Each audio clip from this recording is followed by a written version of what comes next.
Je voudrais d'abord remercier les organisateurs pour cette invitation à parler de mes recherches. Et ces travaux ont commencé il y a une dizaine d'années. J'en ai parlé plusieurs fois, donc certains d'entre vous connaissent une partie de ce dont je vais parler. Ces recherches ont commencé il y a une dizaine d'années. Au cours d'une partie de Go, je me suis posé la question, ce jeu est-il vraiment un jeu topologique? Parce qu'il en a la saveur. Il y est question de connexité, il y est question de frontières. Tu regarderas, mais c'est probablement au noir, hein, tu regarderas. Alors, un jeu qui a une saveur topologique, avec des concepts topologiques. Et quand je dis une saveur topologique, on a le sentiment d'être dans un univers avec des interactions à distance qui sont en quelque sorte continues. Mais pourtant, le jeu se déroule sur un graphe. Alors, est-ce qu'il s'agit vraiment de topologie? Parce que ce n'est pas tout à fait la même chose. La connexité en particulier, pour prendre la notion principale, la connexité dans un graphe et la connexité au sens topologique, je dis que ce n'est pas la même chose. Je veux dire par là que il existe par exemple des graphes dont la structure connective ne peut pas être retrouvée en munissant l'ensemble des sommets d'une structure topologique. Et donc, à partir de là, la question qui se posait pour moi, c'est comment unifier la connectivité. Et donc, ça, c'est l'objet des espaces connectifs, Connectivity Spaces, et le rappel de ces notions, que j'ai déjà présentées, constituera une petite partie de cet exposé. Alors, le plus simple des espaces connectifs qui ne soit ni un graphe, ni un espace topologique, c'est ce que j'appelle B3, l'espace borroméen, qui a 3 points, et dont la structure connective est celle du nœud borroméen. C'est un objet qui a beaucoup intéressé Jacques Lacan. Je le signale en passant parce que je sais que ça fait plaisir à certaines personnes. Et à partir de cet objet, il y a une notion de représentation qui surgit assez naturellement parce que l'espace borroméen qui a 3 points tire le nom que je lui ai donné du fait qu'il peut être représenté par l'entrelacs borroméen. De là, la notion de représentation connective. Alors, voici quelques entrelacs intéressants. Remarquez que cette image est en anglais aussi.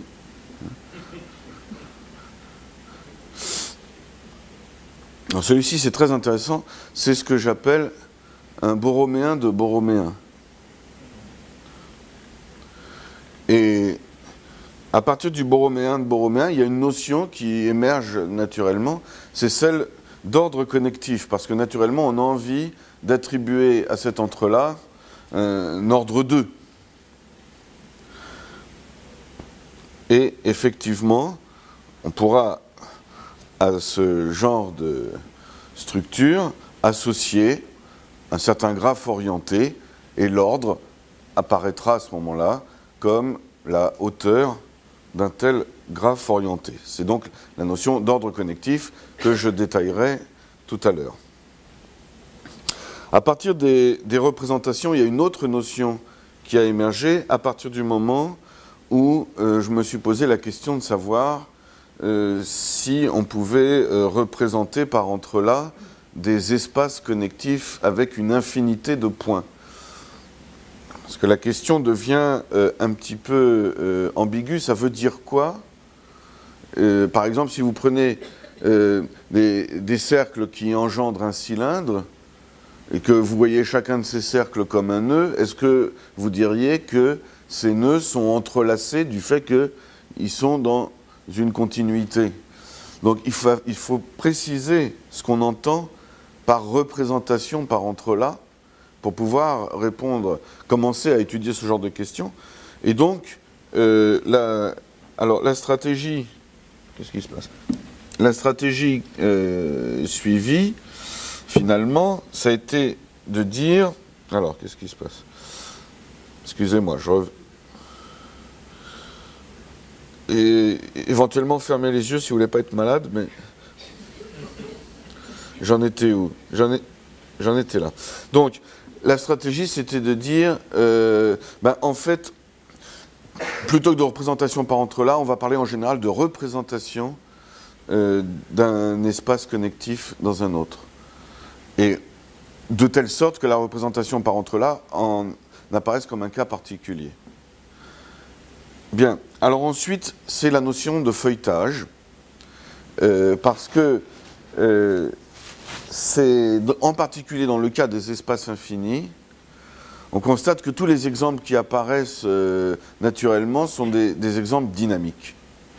Ce sont des systèmes dynamiques qui donnent lieu à des entrelacements d'un nombre infini de composantes susceptibles d'avoir des structures connectives intéressantes. Or, qui dit système dynamique dit feuilletage.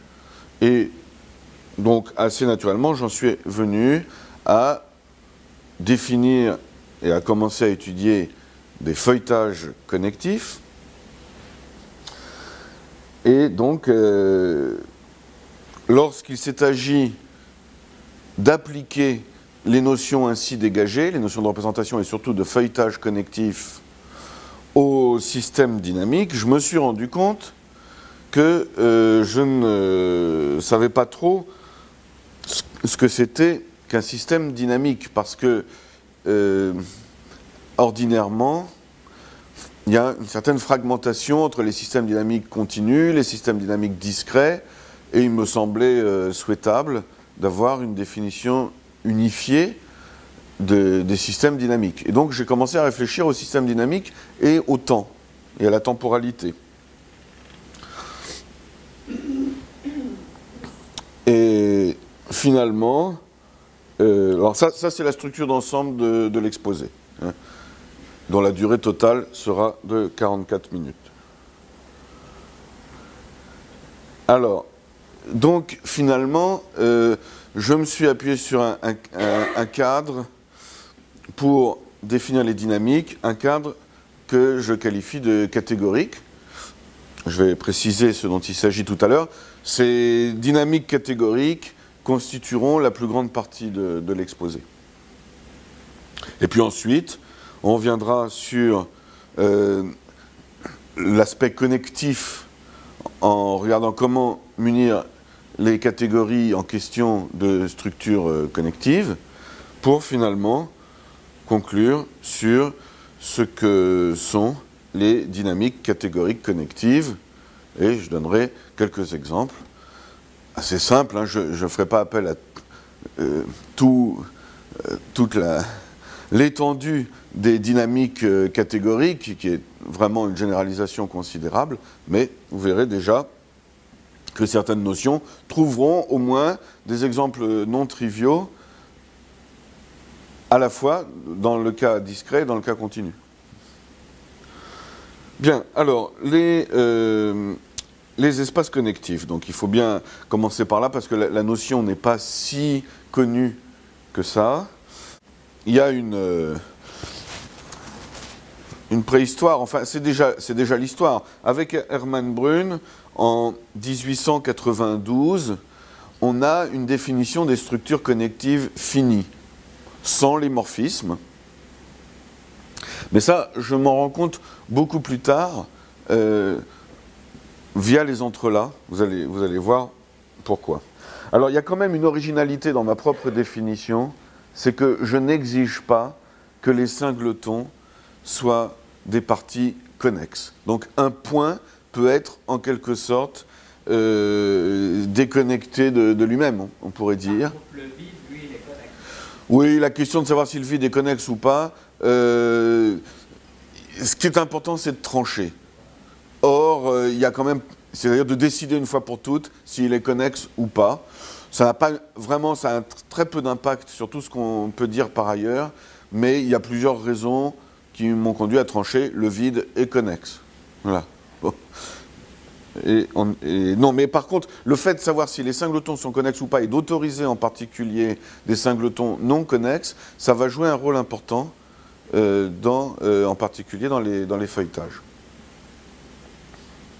Bien, alors quelques exemples d'espaces connectifs. Les espaces topologiques définissent, il y a un foncteur tout à fait évident de la catégorie des espaces topologiques dans la catégorie des espaces connectifs en prenant la définition topologique habituelle de la connexité. Il y a d'autres possibilités. On peut prendre des connexes par arc, par exemple. Les graphes fournissent d'autres exemples, enfin en partie d'autres exemples d'espaces connectifs.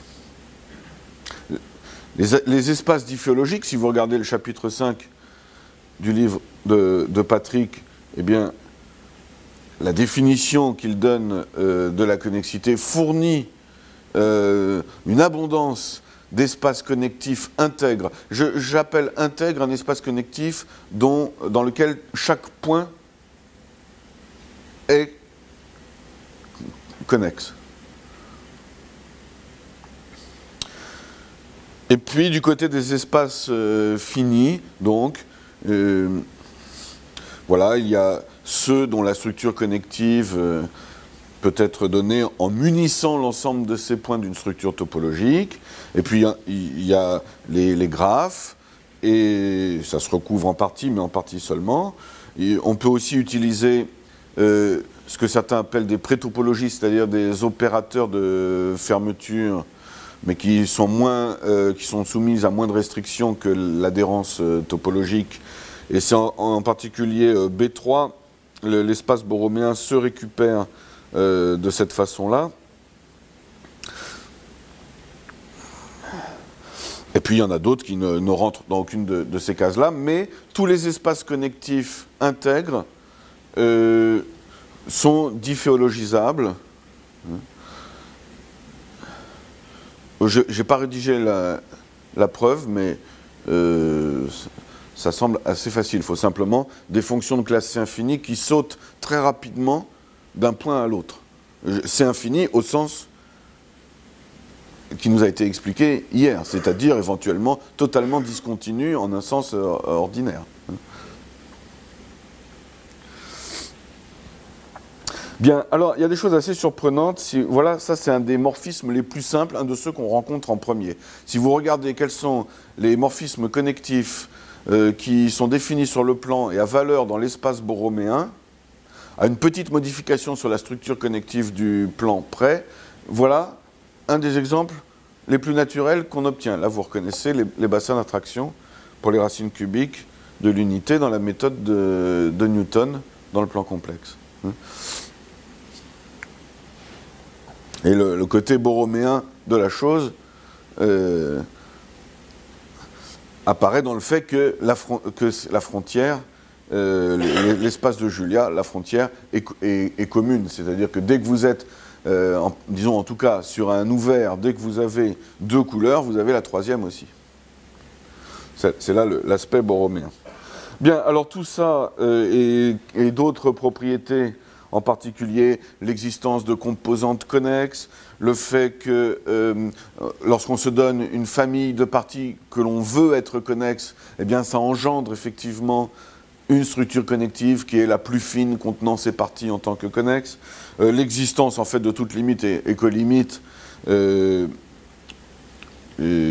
ces propriétés et d'autres se trouvent dans l'article qui a été publié il y a un an maintenant, et que vous pouvez trouver dans toutes les bonnes librairies ou sur Archive également.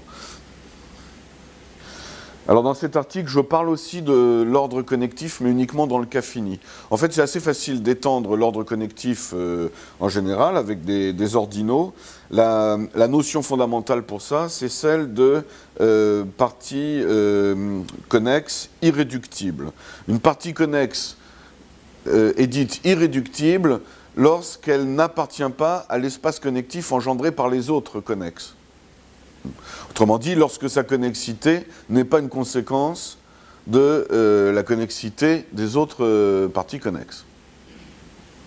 À partir de là, on peut, en appliquant cette notion-là, j'appelle hauteur d'un ensemble partiellement ordonné l'ensemble des ordinaux qui s'injectent de façon croissante dans l'ensemble partiellement ordonné en question. Cet ensemble est lui-même un ordinal et je l'appelle la hauteur de l'ensemble partiellement ordonné R. En appliquant ça à l'ensemble des parties connexes irréductibles ordonnées par l'inclusion, j'obtiens, bon, il y a juste je retire 2 pour obtenir effectivement quelque chose qui dans le cas fini correspond à la hauteur du graphe, et j'obtiens comme ça une définition de l'ordre connectif d'un espace connectif quelconque. Donc voilà quelques exemples. Un espace dont la structure est discrète, c'est-à-dire la plus fine possible, sera d'ordre 0. R, avec la topologie usuelle, est d'ordre 0, parce que les seuls connexes irréductibles, ben, c'est les points, etc., etc. Le borroméen de borroméen est d'ordre 2, ça tombe bien. Et là, vous avez un autre exemple, un entrelac dont la structure connective est d'ordre 4. Et on verra d'autres exemples. Bien, passons maintenant à la notion de représentation. Alors, oui, il y a ce théorème très important de Brune, de Brunner, Kanenobu. C'est-à-dire qu'il a été énoncé et la principale idée de la démonstration a été donnée par Brune. Et finalement, la démonstration définitive, elle est due à Kanenobu, c'est 1985. Donc presque un siècle après que ça a été conjecturé. Et ça affirme, ce théorème dit que tout espace connectif fini peut être représenté par un entrelac. C'est ça la signification du théorème. Et Brune, dans sa construction, s'est appuyé sur ce genre d'entrelac, autrement dit, ce que l'on a gardé depuis Rolfsen sous l'appellation entrelac brunien, en fait, n'était pas en soi la découverte importante de Brune. Brune a utilisé ce type d'entrelac comme brique élémentaire de sa construction. Et on a oublié la construction, puisque j'en ai même parlé avec des spécialistes de la théorie des nœuds et des entrelacs qui, d'ailleurs, au début, n'ont pas du tout compris de quoi je leur parlais. Le résultat n'était pas connu. Bon. Donc, voilà, en fait, ça sert à ça. Il utilise ce genre d'entrelac pour démontrer, même si la démonstration n'est pas complète, pour démontrer que toute structure connective finie peut être représentée par entrelac. Bon, je passe sur ces exemples. Je crois qu'à cause de la crève, ma notion du temps est un peu... Donc, je ne sais pas combien de temps il me reste.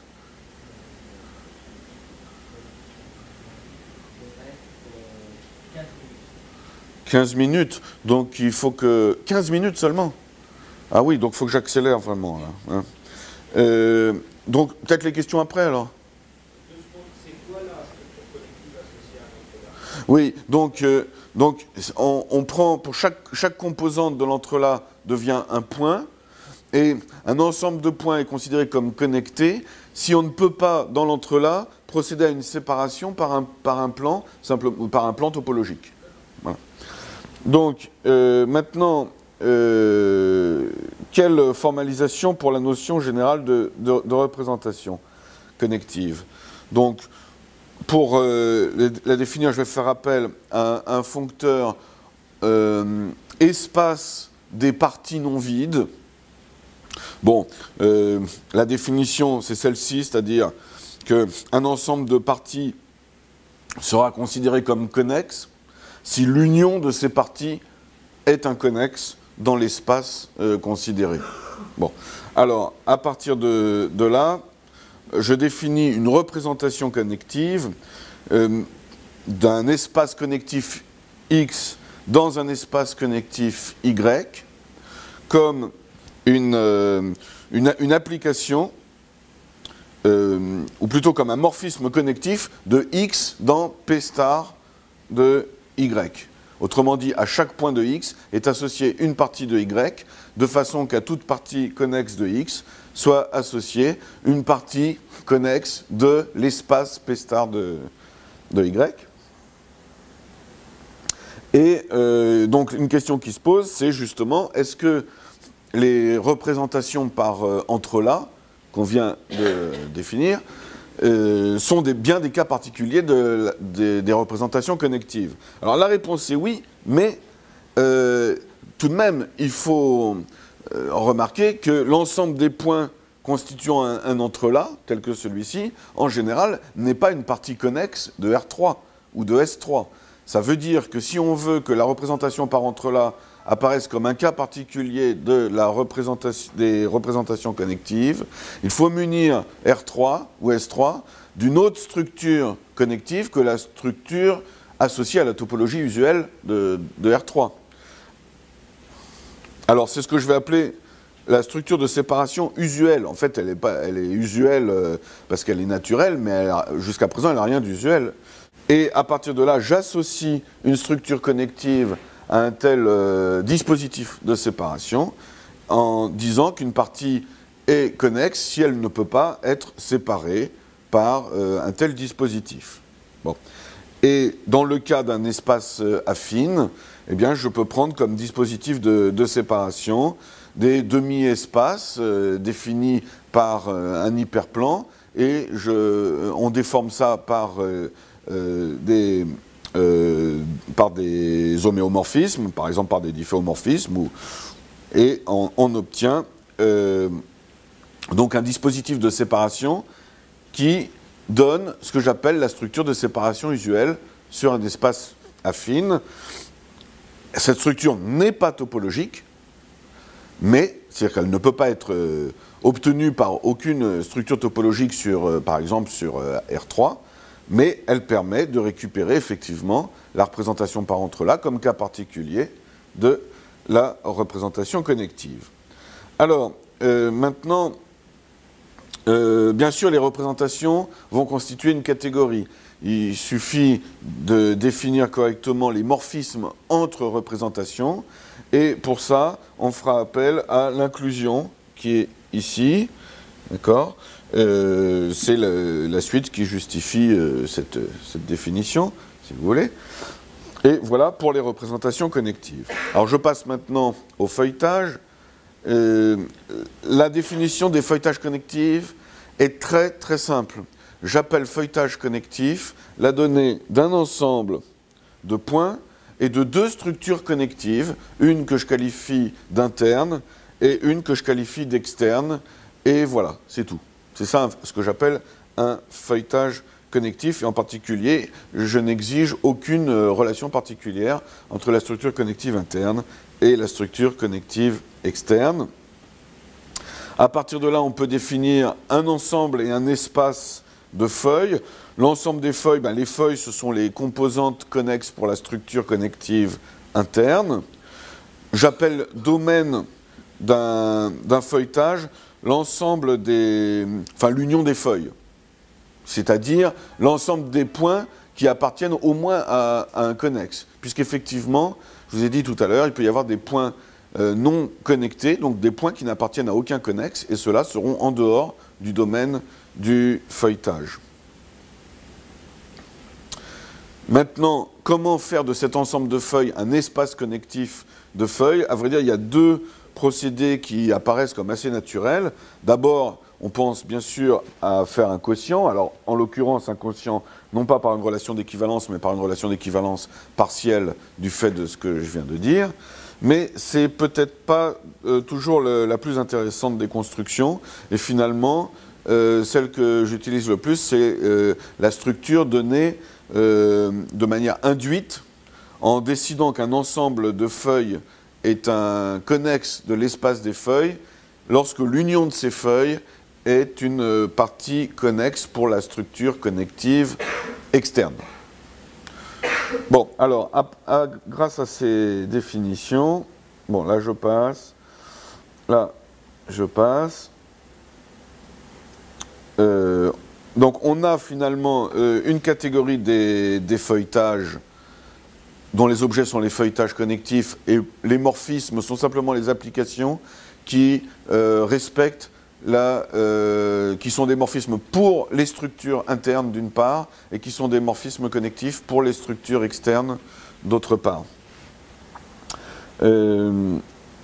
Voilà, alors évidemment à tout espace connectif, pardon, à tout feuilletage, on peut associer l'espace connectif de ces feuilles, mais en fait on peut faire mieux, on peut associer une représentation, à savoir une représentation de l'espace des feuilles dans l'espace externe. Donc à tout feuilletage connectif, on associe fonctoriellement une représentation, je répète pour que ça soit bien, à tout feuilletage connectif, on associe fonctoriellement une représentation de l'espace des feuilles dans l'espace connectif externe du feuilletage.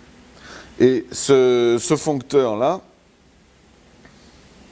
s'avère donc être adjoint à gauche d'un foncteur qui agit sur au moins une classe des représentations, à savoir les représentations claires et distinctes. Donc là, j'avais laissé en français. Donc je dis qu'une représentation est claire lorsqu'elle transforme, lorsqu'elle associe aux parties non connexes de l'espace représenté une partie non connexe de l'espace dans lequel a lieu la représentation. Et puis, je dis qu'une représentation est distincte lorsque deux points distincts seront représentés par des parties disjointes.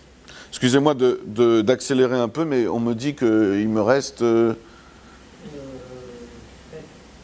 Oh là là là là, 5 et 7. Bon, bref, il y a une catégorie de représentations claires et distinctes, et il y a plusieurs possibilités fonctorielles pour associer des feuilletages connectifs aux représentations connectives, mais parmi ces différentes façons de faire, il y en a une, donc là, excusez-moi, mais je passe assez vite, il y en a une en particulier qui s'avère définir un foncteur adjoint à droite du foncteur de tout à l'heure. Bon.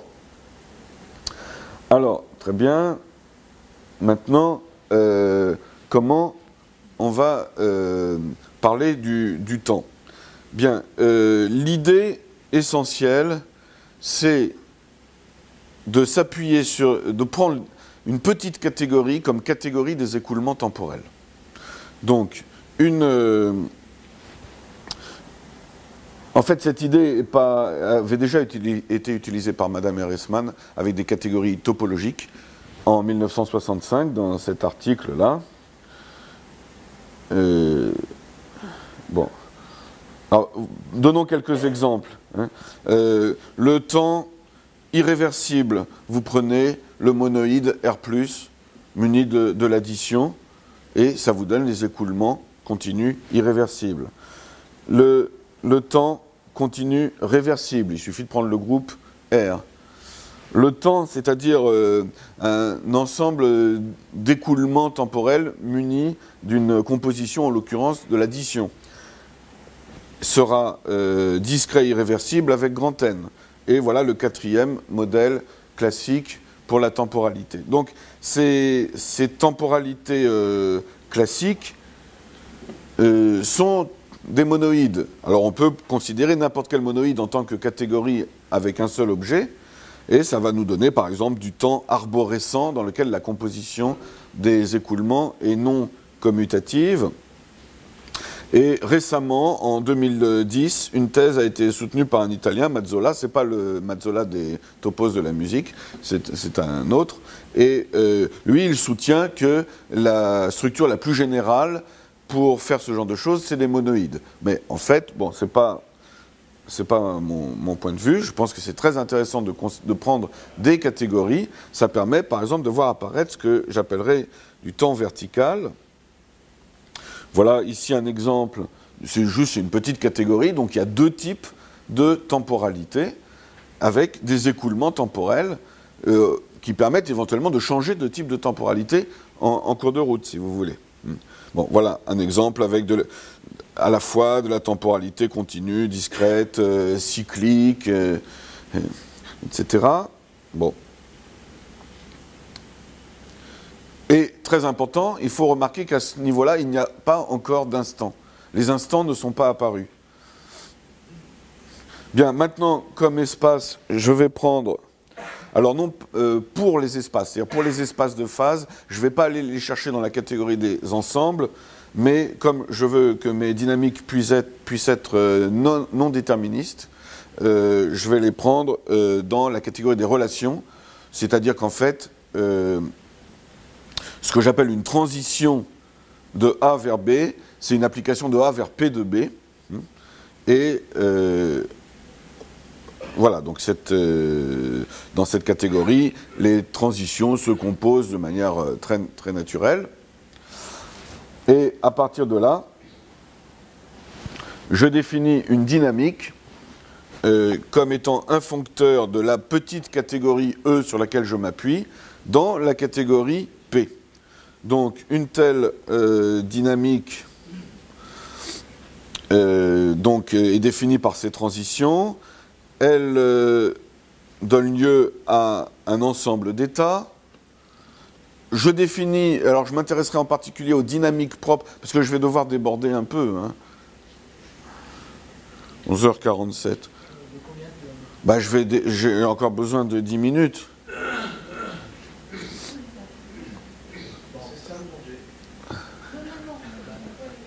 Une partie des organisateurs vient de me l'accorder, alors c'est bon ? À midi pile. Donc, voilà. Donc, peut-être que... Parce que ça serait vraiment dommage que je n'arrive pas au bout. J'y vais ? Les dynamiques propres joueront un rôle important. Ce sont celles pour lesquelles deux types de temporalités différentes donnent lieu à des espaces d'état disjoints. Bon. Et puis, parmi les dynamiques, il y a donc les dynamiques déterministes, pour lesquelles les transitions sont simplement des applications entre ensembles d'états. Et je parle aussi de dynamiques quasi-déterministes, pour lesquelles éventuellement l'image peut être vide quand il n'y a pas de suite à un état. On définit l'orbite d'un état de manière très naturelle, en faisant attention au fait que lorsque les dynamiques ne sont pas propres, eh bien, il y a des phénomènes bizarres qui peuvent se produire. Entre deux dynamiques de même type E, on va définir des morphismes, ce que j'appelle les dynamorphismes. Et les dynamorphismes, alors ça ne sera pas les transformations naturelles de alpha vers bêta considérées en tant que foncteurs, parce qu'il vaut mieux choisir ici, mettre une inclusion plutôt qu'une égalité. Ça permettra notamment de définir la notion de solution d'une dynamique. Bon, je passe là-dessus. Ici, vous avez la catégorie des dynamiques de type E. Parmi ces dynamiques, vous avez en particulier les dynamiques déterministes.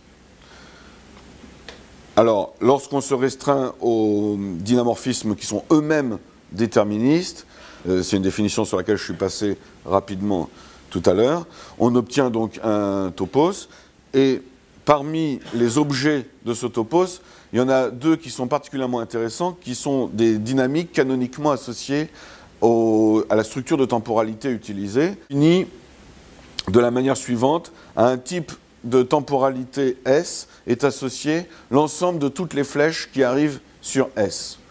Et ensuite, à un écoulement temporel F est associée la transition déterministe obtenue simplement en composant avec F.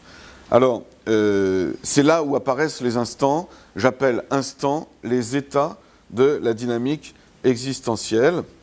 Et voilà, à partir de là, on peut définir la notion de solution existentielle d'une dynamique alpha quelconque, c'est un dynamorphisme déterministe ou, disons, quasi-déterministe de la dynamique existentielle vers la dynamique alpha considérée. On définit de manière encore plus simple une dynamique particulière qu'on appelle la dynamique essentielle et dont les états seront appelés les instants essentiels, et ça permet de définir la notion de solution essentielle d'une dynamique alpha. Bon. J'aurais été sans doute plus rapide en anglais puisque j'aurais dit moins de choses.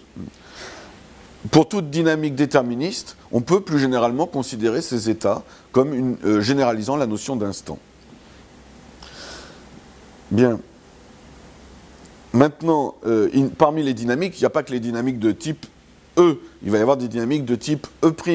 Alors on va trouver le même genre de choses à l'intérieur, mais ce qui est intéressant, c'est qu'entre une dynamique de type E et une dynamique de type E', on peut définir des dynamorphismes.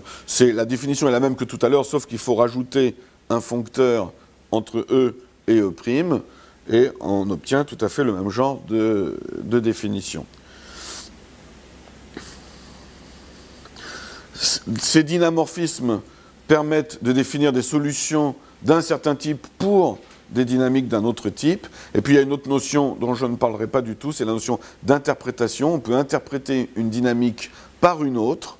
Je signalerai simplement que toute dynamique déterministe peut être interprétée par une dynamique non déterministe, et vice-versa, toute dynamique non déterministe peut être interprétée par une dynamique déterministe.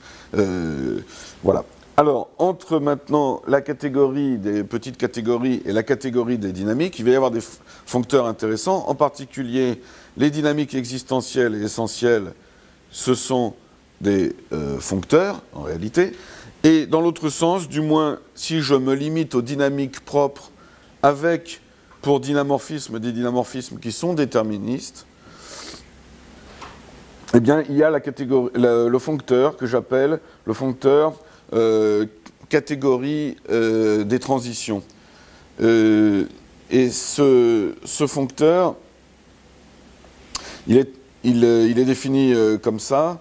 À toute dynamique, j'associe la catégorie dont les objets sont les états de la dynamique et dont les flèches sont les triplets A, F, B, où A et B sont donc deux états de la dynamique et où F est un écoulement tel que B appartienne à F alpha de A. Voilà, alors dans le cas déterministe, par exemple sur un monoïde, ça c'est quelque chose d'assez connu, c'est ce qu'on appelle le graphe de transition, mais dans le cas non déterministe, ça donne quelque chose de très intéressant, c'est-à-dire que ça donne quelque chose qui a un petit goût quantique, au sens où pour aller de A à B, d'abord, c'est pas sûr qu'on y aille, parce que F alpha de A, c'est juste l'ensemble des possibles à partir de A. Et puis, on ne sait pas du tout par où on est passé, en réalité. Est-ce qu'on n'est pas un petit peu au travail de André quand elle se posait la question, justement, de la probabilité quand les flèches se composent? En tout cas, le fait de se limiter à des dynamiques propres fait que ces flèches-là se composent tout le temps, en réalité. Bien. Alors, en composant ces foncteurs, j'obtiens un endofoncteur de la catégorie des catégories dans elles-mêmes que j'appelle verticalisation temporelle. Pourquoi? Parce que lorsque je l'applique à une catégorie qui modélise le temps, une catégorie de type temps horizontal, un temps classique, eh bien j'obtiens ce que j'avais appelé tout à l'heure un temps vertical. Et on peut évidemment itérer le procédé, on peut verticaliser du temps qui est déjà vertical. Donc passer du temps horizontal au temps vertical en termes de système dynamique, si vous voulez, c'est passer par exemple d'équations différentielles à coefficient constant à des équations à coefficient variable. C'est se donner cette possibilité, en tout cas. De l'autre côté, en composant les foncteurs essentiels et foncteurs catégorie des transitions, j'obtiens un endofoncteur ici que j'appelle essentialisation dynamique, c'est-à-dire que pour toute dynamique alpha, j'obtiens une dynamique déterministe qui va recouvrir en quelque sorte la dynamique alpha. C'est une manière d'inscrire dans la temporalité elle-même les spécificités de la dynamique. Bien, alors, voilà pour les catégories dynamiques. Je vais passer encore plus vite sur le fait de munir une catégorie d'une structure connective.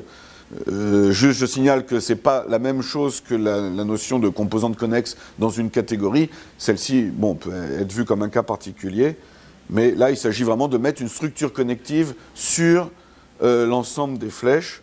Et ça donne lieu à, soit dit en passant, donc là, je passe, je suis obligé de passer,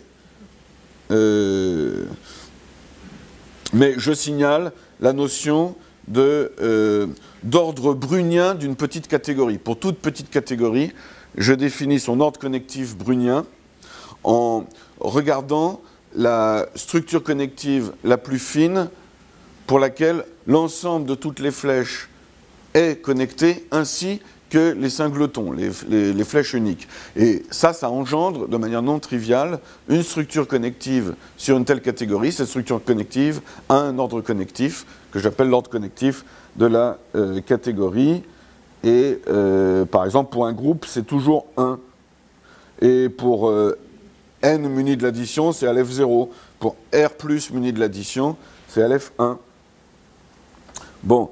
Et là, je passe encore, puisque sinon, je n'aurai pas le temps de finir. Je voudrais quand même dire quelques mots sur les dynamiques catégoriques connectives. La définition est la suivante.